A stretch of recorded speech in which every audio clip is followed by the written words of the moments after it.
Number 6 is business application of average rate of change, revenue.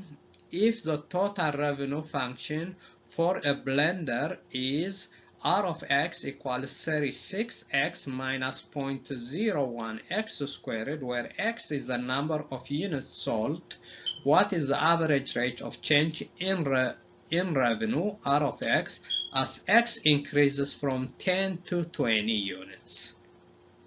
So the average rate of change is the same as a slope. The slope is y2 minus y1 over x2 minus x1, where y2 is rx2 minus rx1.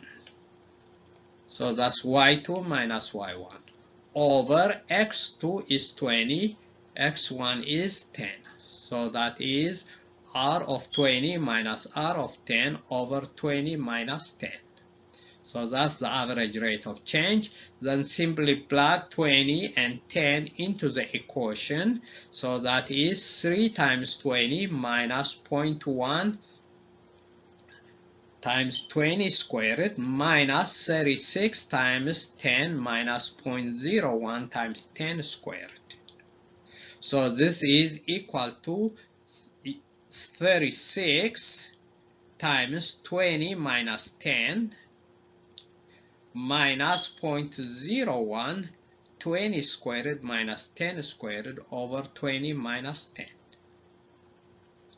And that is 36 times 10 minus 0.01, 20 squared minus 10 squared is 400 minus 100, which is 300. Over 20 minus 10, so this is 360 minus 0.01 times 300 is 3. So this is 360 minus 3 over 20 minus 10.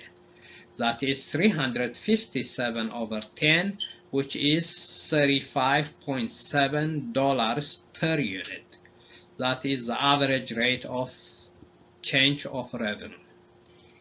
Please subscribe, share, and like, and ask your friends to subscribe, share, and like.